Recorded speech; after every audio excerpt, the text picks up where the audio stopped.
probably not, but art to me is very important and it makes me open my mind up. I think I read somewhere Kurt Vonnegut. I think I had to do a project on him. I feel like I think I read somewhere he said the purpose of art is to like evoke an emotion you didn't know you have, or Mm, something like that. And great art does that, you know. mm, And it makes me a better person. It makes me more in tune with life, and it makes me smarter. And that's yeah. and it's and I feel like bad art does not is not able to do that. Yeah, I would just disagree that if he used the imperative that it must or what it can. It art doesn't have to be beautiful. Uh, art doesn't have to invoke a deep emotion. Art can stimulate you just intellectually. This is one of the things where I'm talking about polyvalence or multivalence. Oh yeah, of I course. believe in that it can work on many levels. So I really wanted to ask you, what interviews have had the strongest impact on you as a person? The Dan Schneider video interviews, I should say. I mean, if you're talking anything profound, none. If you're talking about things that I've enjoyed, uh, I mentioned some of the people that I've drawn out of shells. I enjoyed that. There was a guy who recorded his dreams for 40 plus years. He was an interesting interview. This guy who had sex with a dolphin was an interesting interview.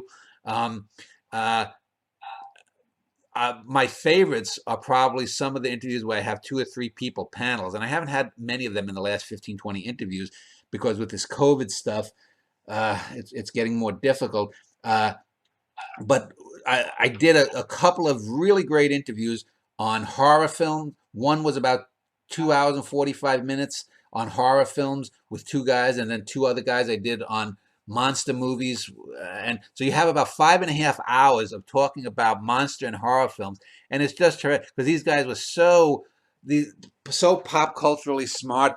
I probably agreed to with probably about 95 to 98% of their opinions on the films and why they were. Um, it's such a primitive. If you want to know about monster or horror films, watch that. Same thing with some other things I've done. I enjoyed doing these series, these trilogies that I did with on topics like death or loneliness or whatever it was, and I'd have a theologian, a scientist, and a scientist talking about the same topics. So you could have these, the death trilogy, say. Those were interesting, and I especially enjoyed probably talking with the actors on acting, especially with some of the female actresses. One woman, Kathleen Gaddy from a soap opera called General Hospital. God, she was so open, and one I really enjoyed talking with her. Another gal that I interviewed had been on LA Law, Michelle Green. That's my longest interview, 3 hours and like 22 seconds or something.